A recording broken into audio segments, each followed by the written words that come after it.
Hi there, and this is the Fiber and Floral Podcast, episode 3.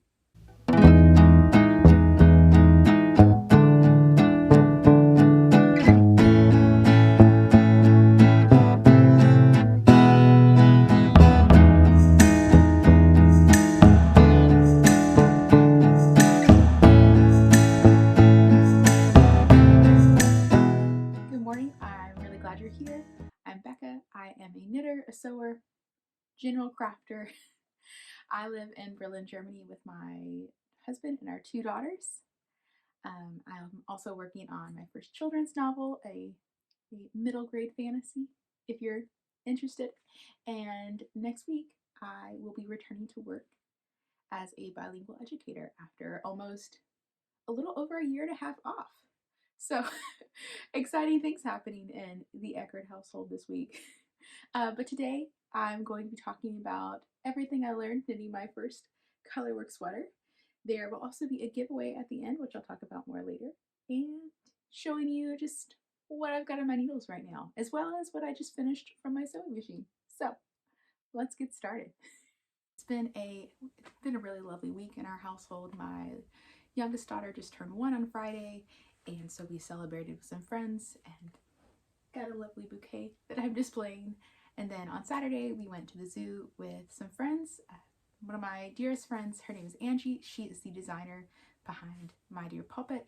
We actually became friends through our husbands, but she's just one of those friends, like, we haven't seen each other in a long time. And on Saturday, our husbands took the older kids while we took the babies to nap and just sat and knit, and she's just really dear to me, and it was just really good to just talk. So she, like I said, she's the designer behind my dear Poppet, which is just an incredible, it's mostly children's knitwear and some adult patterns, but she just does, like, it's very, a lot of it is in stockinette, but it's just like these beautiful small details that I would just never even think to do. We are very different knitters. Like, I think she is just all about like simple, perfect, clean lines.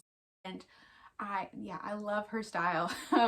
We're very different creative, like very different on the creative scale, but I love her designs.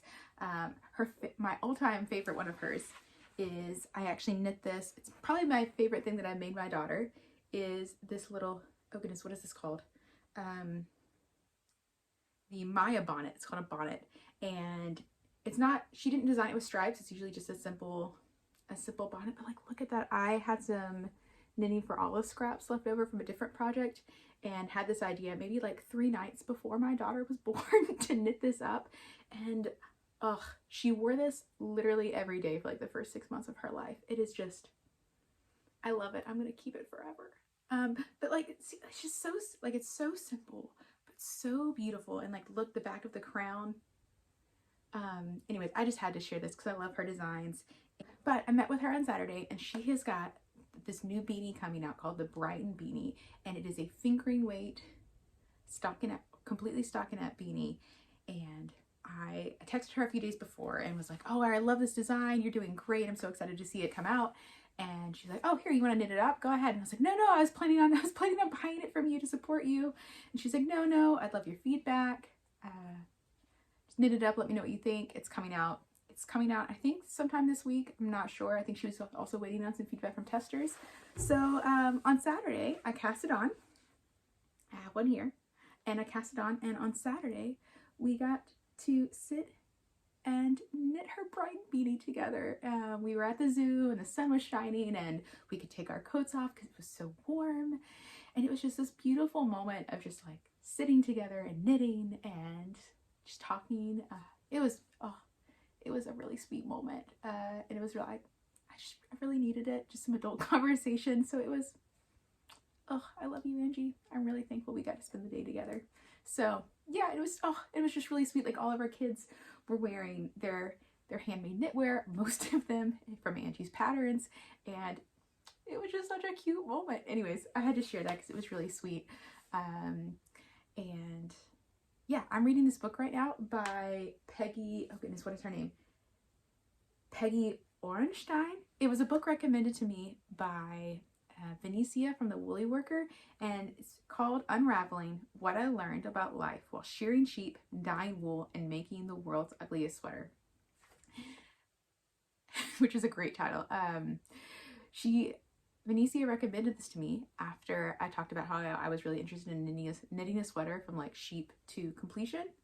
And this woman actually did this during the first lockdown. She lives in California. And so, yeah, she did this during the first lockdown, which I think is just, and it's hilarious. I knew I was in love when she opened with a Wendell Berry quote and made like some jokes about feminism. Not like making fun of feminism, but like making jokes in the feminist spirit. And I was just like, oh, instantly in love. 5 minutes in, she's my person. But I'm currently on a chapter that's talking about how knitting is this thing, and just like making in general, weaving, everything has been passed down through generations for women. It's traditionally been women doing it. And just, you know, she talked about the example she gave yesterday is like, you know, we are obsessed with Vikings, but no one talks about that in order for the Vikings to ever set sail, there were women who spent at least 2 years weaving their sails together, and or, you know, knitting their clothes and weaving and doing all this work behind the scenes that really, it's, women's work has been so undervalued, but it's really the foundation for all, for history. And I thought that was just really moving for me. And just talking about, she talks a lot about how we all learned from our grandmothers and, or like other women. I actually learned from my best friend in college when I should have been studying for exams. But regardless, I learned from a woman, a very important woman in my life. Hi, Lauren, I love you. And yeah, I think like I have very strong memories of my aunt when I was 6 teaching me to crochet, and that baby blanket that we crocheted together when I was 6, I still have it. My daughters have used it. And just, it really, I think it's just a really special book. And I think she really makes a really special point about, yeah, just crafting and knitting and textile work as a connection that women share. And not only like women in our current day, but women throughout history. And as I was sitting with Angie on Saturday and I started listening to this book, and I really just felt like connected, you know. I think that's what's really special about fiber arts. And when I'm knitting on the train or knitting at the doctor's office, I always have someone come and approach me, and it's just such a connector. And I really love that. And it's just been really special, especially in the last couple weeks. So, all I'd say, both of those things I would recommend. Check out Angie's work. My dear Poppet, I'll link her below. Fantastic designs. I think I've knit almost every single one of her designs, whether I was testing or just because I wanted to, and they're flawless. She's flawless. So I'll show you guys some whips that I'm working on. Not all of them because I have quite a lot, but this is also color work. I guess it's called Intarsia. So stranded color work is in the round, and you carry the color you're not using behind, which is called floating, like this. So an Intarsia is knit back and forth, and then you just wrap the yarn and drop it. So you can see I have 3 balls on my needle right now. I'm almost done with my color work. I'll first show you. So this is the Bird Sweater by Knitting for Olive. I knit this for my youngest. I already finished it, and I've mentioned it in multiple videos, but my oldest also wanted some, and I had a lot of scraps to use up. And so once again, this is a whole scrappy yarn sweater, and I'm very happy. She wanted the little blue tip, and I've kind of modified it depending on how much yarn I had of certain colors, and I'm almost done. I've got, I think, 4 more rows of work to do. So I'll show you the back. I currently have 3 balls of yarn. So I have this purple section, the teal, you can kind of see that's the top of his head, and then another purple section. And so what that means, for each section, you actually have a ball of yarn that goes behind. It's kind of hard to tell at this point, but so there's a strand of yarn that I'm using, there's a strand that I'm using, and then, goodness, there's too many strands. So these are all my working yarns. I've just dropped them at the end of each section, wrapped it, and then gone to the next yarn. I really like Intarsia. It was I wasn't convinced that I would like it. However, and I've only ever knit the bird sweater in Intarsia, so this is only my second Intarsia project, but I really like it. I actually find it a little bit easier than colorwork or stranded colorwork because you don't have to worry about tension. You just kind of wrap your yarn and keep going. There's nothing to, there's no, you don't really, you don't have to worry about tension or like pulling your yarn too tight or too loose. So I really enjoy this. You do have to worry about like wrapping the yarn so that you can kind of see on the edges here, like I've wrapped those yarns around each other before I kept going. And so that keeps the yarn from pulling apart. I really enjoy it. I'm really enjoying the bird sweater. My oldest is very excited, and yeah, and the great thing is once I finish these 4 rows, it's going to be all in stockinette basically. So I'm planning on finishing this, and then I start work next week, and I'll keep this in my locker and just work on it during my break. And it'll be an easy stockinette stitch as I'm sitting on the couch in the break room and chatting with colleagues to just knit up. So that's my plan to finish. I wanted to finish the bird section before work next week, and I'll finish that today probably. My next finished object is the Theodore shawl by Johanna, pick a language, Johanna by Colibri.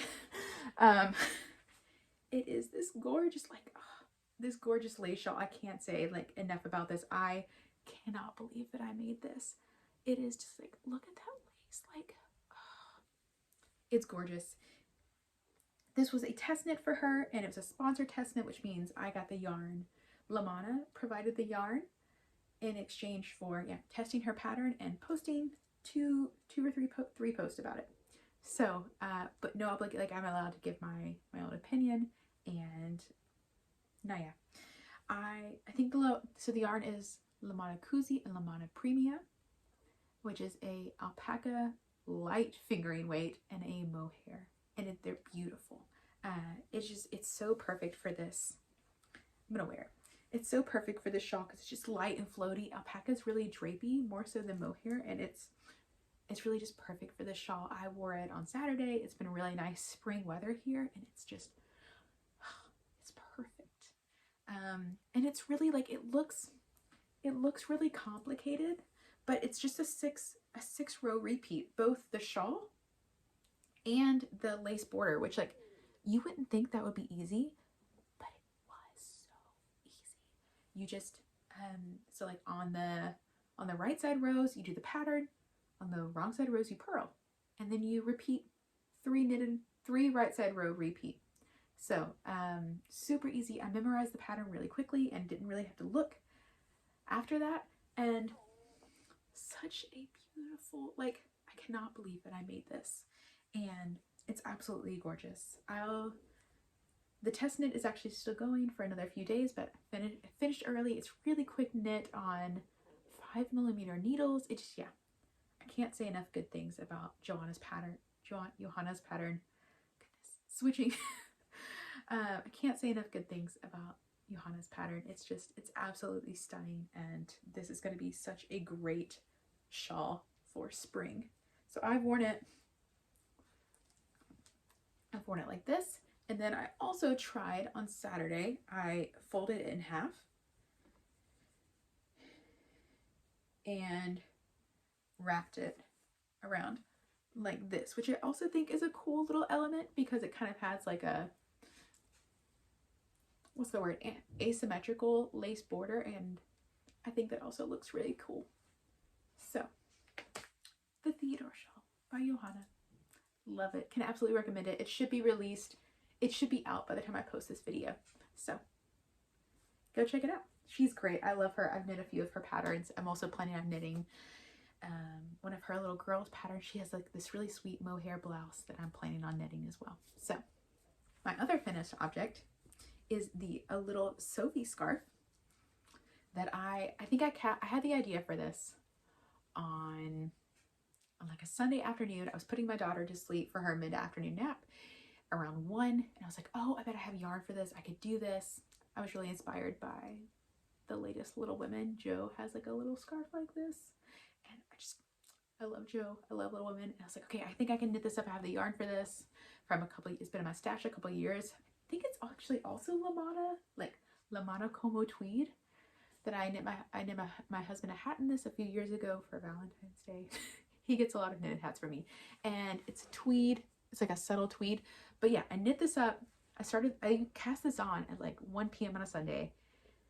Knit it throughout. I think she napped for like an hour and a half, so I knitted it throughout that, and then picked it up once she went to bed, and was done by 8 p.m. So like maybe 3 to 4 hours of knitting, and it was a completed garment. I washed it, and it was dry by the next morning, and I have worn it so much. I mean, it pairs really nice with my husband's hat, so I've been stealing that a lot lately. I've been wearing it a lot, or with my Moby sweater. Like, it's just a nice like early spring cardigan, early spring little shawl to have like just a touch of something around your neck, and absolutely love. It was just a great like mood booster and really easy, and I think it'd been a really hard weekend. I just wanted something easy and finished, and this was fantastic. So yeah, and then I still haven't finished my Sophie shawl that I've been working on forever, but I'll get to that eventually. Just, it's also spring now, and so I'm not quite motivated to work on it since it's probably a little too thick. That might be something that I just put in the whip drawer until fall and pick it up again when I'm motivated. We'll see. So yeah, then I also have my Brighton beanie is also whip, and then mending. I have been doing so good on my mending pile. As I've talked about before, I really wanted to use this as a way to challenge myself to go back and fix old projects, not just continually be making new stuff, but if something is broken or needs mending or needs attention, that I would go back and do it. And I've been doing so good. Once again, as an educator, I know my learning styles and I know my motivation styles, and I know that if I tell other people I'm going to do something, I'll do it. So using this show as a motivational tool for me, show, podcast, vlog thing, whatever. And finished my daughter's little Cinderella dress. I'll post a little picture here, and she's been wearing it a lot. And then I also went back and mended a pair of jeans. I had a hole in the crotch because who doesn't get holes in their crotches? So I went back and fixed those, and yeah, I fixed my daughter's sweater. I'm on a mending roll. I fixed some, like a skirt that I had made before. The elastic was running, like it was just not as elasticy and holding, so I went back and replaced the elastic. I'm on a roll. I'm loving this. But I realized that my favorite pair, my only pair of knit socks, have holes in them now. Like, can you see that? They have holes in them on the balls of the feet, which is to be expected. That one's just a little bit. So my next mending project, I still have a little bit of the yarn that I've used, is to go back and fix those holes, which is really exciting because I've actually never like repaired a knitted garment in this way. So and that's something I've wanted to do. It just hasn't come up yet. So I'm really interested. I'm really excited. That is my goal before the next project, to go back and fix. Okay, now back to what this episode is actually about. Thank you for listening to that long intro. But this is my first Colorwork sweater. It is the Marieke sweater by Avec Anna. 3 words. I always get them jumbled. Avec Anna. I knit it in drops Flora held together with drops brushed alpaca. I really love this sweater. I love this yarn together. I wore it on Saturday and to show off to Angie. And it's just, I was just noticing, like, when I would like put it outside of my jacket and then like kind of pull it back in a little bit, and it was like instant warmth. Like, you really notice just how warm alpaca is, and but it's also just so drapey and soft and light that it really doesn't feel like it should be this warm, but can't say enough good things about this yarn combo. I will definitely use it again in the future. I think I used the colors in drops Flora. I used Wüsten Rose, which I think is like desert rose, and then pink sand with the brushed alpaca. And then I used whatever off-white color. All that to say, I'm incredibly happy with how this sweater turned out. This was my first Colorwork sweater ever. One of my goals for this year was to really spend more time working on colorwork and really practicing my art. I'd done colorwork before. I knit a really, oh goodness, let me find it. About a year and a half ago, I knit this hat, which is a free pattern on Ravelry. I'll link it below, or maybe it wasn't free anymore. I'll link it. It turned out ridiculously too big.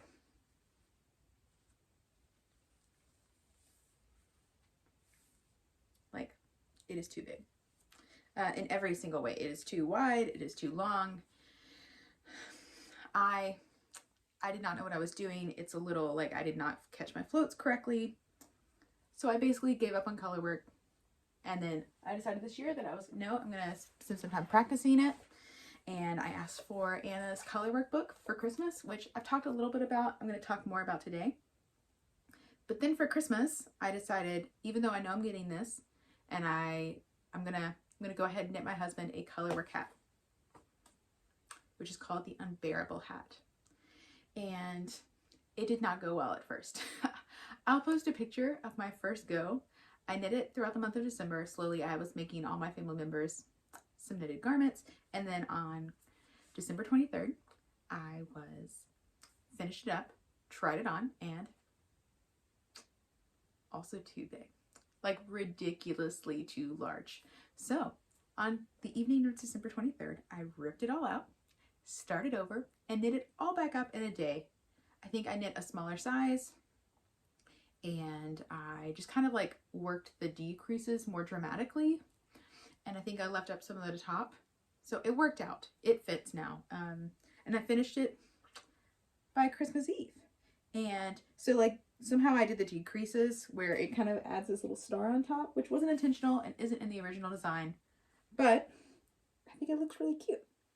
And it turned out really well. But all that to say,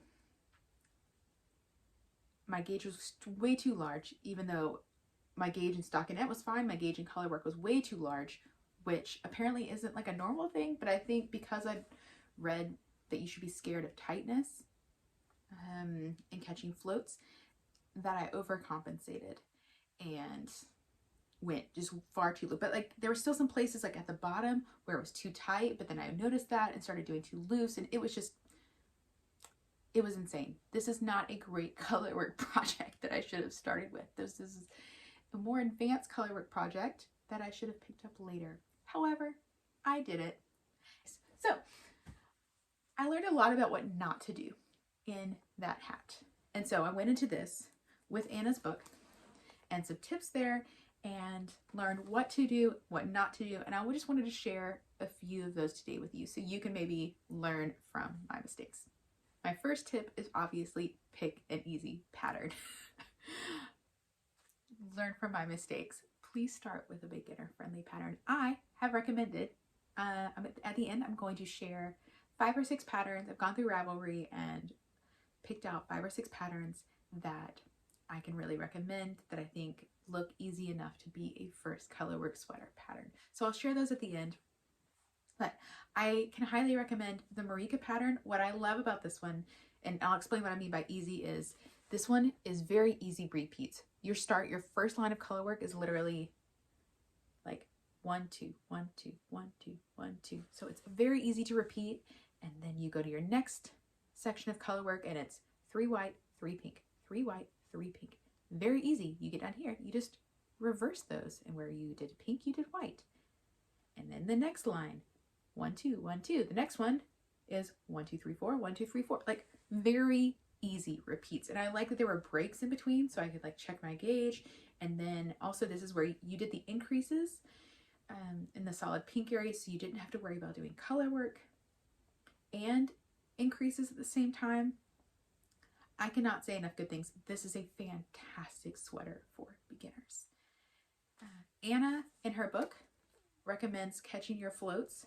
If you're a beginner, catching your float every 3 to 4 stitches. And what I mean by catching your float is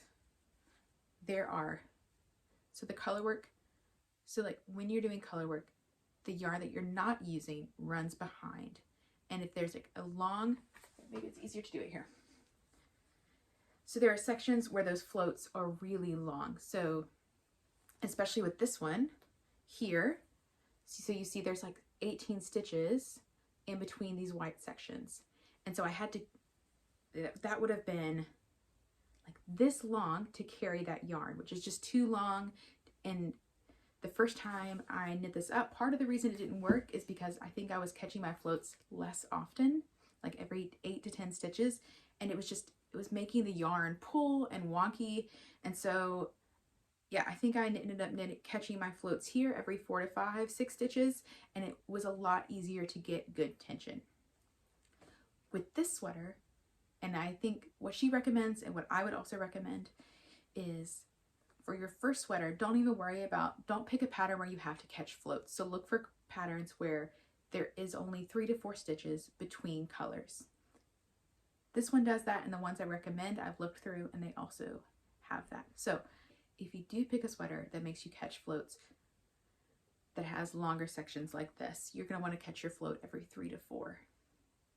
Wish I had known that when I did this hat, but you live and learn. My second tip is using a Norwegian knitting finger. I hope you can see that. So I've heard this called a Norwegian knitting finger or a plastic thread guide. Either way, you pick it up and you put the yarn through here, and then you can hold it. I would do it on this hand, and then here, I'll just show you real fast. So you put the yarn through, and then it kind of guides the thread through, and so you can knit and it holds the yarn for you, like so. Very simple. And for me, I knit continental, so I hold my yarn in my left hand, and so this was what felt most natural to me. So, and I really, really enjoyed it. I know some people who absolutely hate this. I really loved it. It is how I'm going to do color work from here on out. I also used it in this project as well, and so it did hold. There's 2 lines in this project where you have to, so right here, maybe there's a little bit more, 4 lines where you have to do, you're holding 3 colors, and that worked with this really well still. It was complicated, but I did it, and yeah. My last color work tip is about how to get good gauge, and what I found, once again, these are just things that work for me and what I learned through Anna's book. And I want to show you, I'll try to post some B-roll of me doing it, but when I knit a color work section, I would knit a few stitches and then kind of pull the yarn a little bit, kind of stretch it out, and then keep going. So every 3 or 4 stitches, which is what I would, so I do like a color work, like 3 white stitches, and then kind of pull it and then start the pink over again. So that kind of helped me make sure that my gauge wasn't too tight. So every time you switch to a new color, you're kind of pulling a little bit, stretching those stitches out so that the color that runs behind has a chance to stretch a little, and making sure that you're not pulling anything. And I'll show you, I'll post some more B-roll of the back of my sweater. It turned out really well. This really helped me just, yeah, make sure that the color that ran behind wasn't being too stretched, and allowed me to have a really nice gauge. You can see that it just looks, it's absolutely perfect. I was talking about learning color work, and I had a friend ask me like, oh, do you really think you need a book to learn color work? Which my answer is no, I don't think you need a book. I think there's lots of instructionals online. However, what I love about books or paid resources is that, and I do this a lot, just like with like parenting, or like if I'm learning any kind of skill, I'm willing to pay someone, because then I can ask questions, or I have like this one-stop shop of information. So this is everything I need about color work. I don't have to look anywhere else, and that is what I really like. So, and I'm also, once again, an educator. My learning style is very much like, I'm a rule follower, but I have to understand why. If you just tell me to follow a rule and don't give me a reason, I will not follow that rule. I wish my teachers in elementary school would have known this about me, but to be fair, I think a lot of people are like this. However, and so all these rules about color work, like catching your floats, I was like, why do you need to catch your floats? I don't have to catch my float. That's a lot of work. I don't want to do that. So I didn't, and it turned out wrong. But once I saw, oh, that looks lumpy because I didn't catch my floats. And floats help your tension better. I was willing to catch floats, or I was willing to look for patterns that I didn't need to because I understood. And so having a book where I could just learn all in one place, here's everything about colorwork, here's the why, here's the theory behind it. This was very helpful for me and really gave me the tools to not only understand how to do something, but why we do it. So for me and my learning style and the way my brain works, I really found this book incredibly helpful. This book was recommended by the Knit Pearl Girl. When she came out with her Saltburn sweater, she was posting resources and recommended this. It was coming out in a few weeks in the English translation, and yeah, I cannot say enough good things about it. I think I read it in 1 to 2 days, and there's just so many good things. It's about stranded colorwork. It covers Intarsia knitting, which I've also done, and it covers like steeking, which is where you would knit this pullover, and then you would sew down the middle and then cut it in half and turn it into a cardigan. So I guess that's how you make colorwork cardigans, is you have to first knit the pullover and then steek them, cut them, and turn them into a cardigan, which I found incredibly interesting, terrifying, but very interesting. So it includes so many things like how to choose color, which once again, I read, oh, you want colors with high contrast. Why do you want that? No one ever told me why. So I bought the yarn for this before reading this book. She explained why, and I was like, oh, that makes sense. You don't have to do it, but it makes sense that like the colorwork stands out. And she knit this sweater in high contrast, and you can see that this kind of like goes into the background. It's a little more subtle. On hers, it stands out a lot, and so it changes the look of the sweater if you have high contrast colors versus low contrast. Once again, I would not change anything about this. I love the subtlety. However, for my next colorwork project, I am planning to do like an off-white with a hunter green or like an olive green, and so there is a lot more high contrast because of what I've learned. So she explained that, the how, the why, everything you need to know in this book, and I found it so incredibly helpful. If you were here, if you listened to my first podcast, you maybe know that I pre-ordered this and then forgot about it and asked for it for Christmas. And my mother-in-law got it for me. And so then a few weeks after Christmas, my pre-order came in the mail. And being an aspiring author myself, I know that pre-orders are really important for publishing houses to know how many reprints to do. And so I didn't want to return my pre-order because, yeah, supporting authors. So instead, I decided that I would give away a copy. So I'm going to be giving away my second copy in this podcast. If you would like this book, what you need to do to enter my giveaway is just to comment below the pattern name and the designer of a colorwork sweater that you would like to knit. So all you have to do, comment below. I will say that because of where I live in Europe, I unfortunately I only trust the post office to ship within Europe. So outside of Europe, I'm really sorry. But if you're in Europe, I would love to ship you a copy. So please apply. Even if you're not in Europe, if you're interested in sharing your knowledge of colorwork sweaters and some of your favorite colorwork sweaters, please feel free to post below. Maybe just mention that you're not in the giveaway. So, yeah. So those are my 3 tips for colorwork. Pick a beginner-friendly pattern. Find your style, whether that's holding in one hand or the Norwegian knitting finger. I really recommend this. And number 3 is kind of moving those stitches along as you switch colors. So like I mentioned before, when looking for your first colorwork sweater, you want to pick a sweater that only has 2 colors and has a lot of repeats, but those repeats are small, like less than 3 or 4 stitches.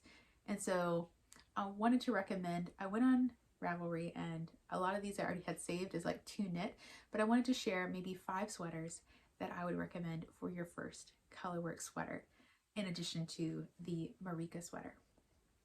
So I'll post pictures of those and I'll also link those below. So the first one is actually what got me into Colorwork. I saved it on Instagram maybe 2 years ago when it came out, and it is the Fall Frolic Sweater by Samantha Guerin. It is incredible. And when I was looking back through picking out sweaters to recommend, I remembered how much I love this one, and I feel like I'm gonna have to knit it this year. Will I? No, probably not. But it is a sweater. It is in my queue. I will knit this sweater because I love that it can use like one, like it's the main color can be like a normal yarn, but then you can use like one of those nice fancy hand-dyed yarns for the contrast color, and I really want to knit it. It's beautiful. So the Fall Frolic Sweater, this would be such an easy beginner sweater because I might just be like 1 2 1 2 1 2 1 2, or maybe 1 1 2 2, but such an easy and such a beginner friendly colorwork sweater. Another one that I really want to knit, like, oh, this sweater is beautiful, is the Robinia sweater. Who's that by? Let me look. The Robinia sweater by Anna Vincel. Like her version, y'all, look at this, like beautiful. And once again, this is just, it looks really simple and easy, and lots of repeats, and like the lines, so like lines aren't colorwork, so like it has a very, for such a striking and beautiful sweater, very little colorwork would actually be done. So maybe that if you're really intimidated by colorwork, like this sweater, oh, beautiful. And also a great stash buster. Like, look at that. Okay, you know what, maybe this was a bad idea for me because now I just want to knit all of these. Another sweater I think would be great, I am actually planning on knitting it later this year, is the Santa Baby sweater, or it's called Santa Baby if it's adult. It's called Jingle Bells for kids. It's a free pattern. Great Christmas sweater. I think I'm going to be knitting this for my whole family. I think my whole family's going to be getting a version of this sweater come Christmas, hopefully. I think that's 4. Number 4 is the Bonfire Sweater by Iris. And this is actually in bulky weight yarn, so it would be quite simple. It is multiple colors. I think it's 3 colors total, but you only knit 2 at a time. So you're not dealing with 3 yarns at a time. You're dealing with 2 colors at a time. It looks bulky weight yarn, so it would go super fast. You start with really simple color work and it slowly gets a little bit harder, which is also nice for like skill building. Fantastic. This is also, I'd already had this saved on all of these I'd already had saved on my Ravelry as 1 day knit. And I think this is stunning. It would be really great for fall. And yeah, I think it's perfectly named the Bonfire Sweater. So that's number 4. Number 5 is the Mountain Mist Sweater by Tin Can Knits. Another one of the sweaters that I've had pinned for years.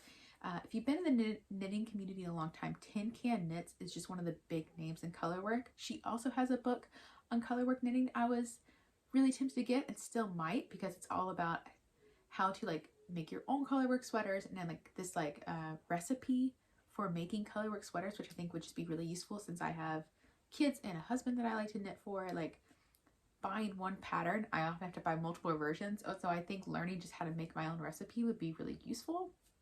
But one of her patterns is incredibly beginner friendly, and it comes, actually I'm looking at it on Ravelry now, it comes in kids, women's, and men's all in one pattern. Oh, now I'm like, oh, should I just buy this now? But it's called the Mountain Mist Sweater, and it's, once again, stunning. You only do 2 colors at a time, and it's a lot of repeats. I think this would be a stunning but simple sweater. So those are 5 sweaters that I would want to knit, and I think would be very easy and very beginner friendly, and are designers who I know and trust, who, yeah, can absolutely, I feel safe recommending. So I hope that inspires you to knit your sweaters. If you have any other questions about colorwork, I don't know if I can answer them because, like I said, I knew about colorwork. I'm just sharing what I know, but maybe I can look into it and research it for you. Don't forget, though, to apply for my giveaway. Can you hear my daughter outside the door? Don't forget to apply for my giveaway if you're interested in colorwork. Down below, all you have to do is to leave a comment of what is a colorwork sweater that you would like to knit, the name and the designer of the pattern, so I can look it up and maybe share it with the community later. Happy colorworking!